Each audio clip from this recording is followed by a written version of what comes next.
Assalamualaikum warahmatullahi wabarakatuh. Saya Tasya Putri Purnama dari kelas 12 IPA 2 akan mempresentasikan tentang turunan fungsi trigonometri. Berikut pembahasannya. Turunan fungsi trigonometri. Turunan fungsi trigonometri adalah suatu persamaan turunan yang melibatkan fungsi-fungsi trigonometri, misalnya sinus, kosinus, dan tangen. Rumus turunan trigonometri digunakan untuk mengetahui tingkat perubahan yang berkaitan dengan suatu variabelnya. Turunan fungsi atau juga bisa disebut dengan diferensial adalah fungsi lain dari suatu fungsi sebelumnya. Contohnya, fungsi f dijadikan f aksen yang mempunyai nilai tidak memakai aturan dan hasil dari fungsi akan merubah sesuai dengan variabel yang dimasukkan. Turunan fungsi aljabar. Turunan fungsi aljabar merupakan fungsi lain dari suatu fungsi sebelumnya. Sebagai contoh, fungsi f menjadi f aksen yang memiliki nilai tidak beraturan. Fungsi dari turunan sendiri yang sering kita ketahui merupakan menghitung garis singgung pada suatu kurva atau fungsi dan kecepatan.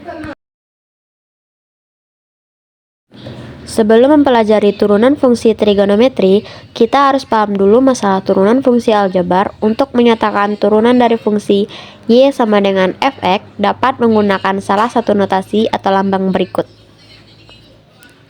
F aksen x atau yx atau dy per dx atau df per dx.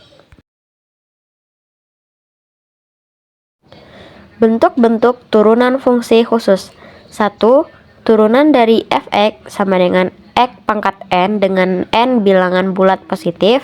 Rumusnya, jika fx sama dengan x pangkat n, maka fx aksen sama dengan nx n dikurang 1. 2. Turunan dari fx sama dengan ax pangkat n dengan a suatu konstanta dan n bilangan bulat positif.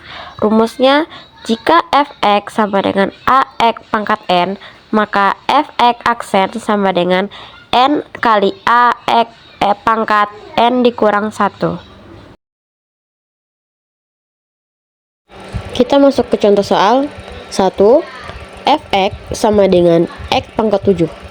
Karena variabel x memiliki pangkat 7, maka 7 tersebut dibawa ke depan, lalu pangkat 7 dikurang dengan 1, maka hasil dari turunan tersebut adalah fx aksen sama dengan 7x pangkat 6. Kita lanjut soal nomor 2. Fx sama dengan x kuadrat ditambah 10.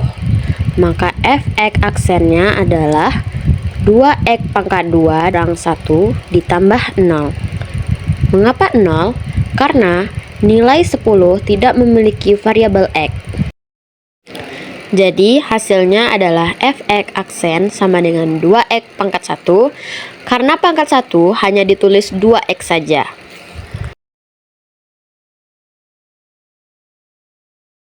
Soal nomor 3. Fx sama dengan 4x pangkat 2 ditambah 5x. Maka turunannya fx aksen sama dengan 2 dikali 4, yaitu pangkat dikalikan dengan angka, x pangkat dikurang dengan 1, yaitu 2 dikurang 1 ditambah 5. Mengapa 5? Karena 5x hanya memiliki satu pangkat, jadi langsung ditukar saja menjadi 5. Maka hasilnya adalah fx aksen sama dengan 8x ditambah 5.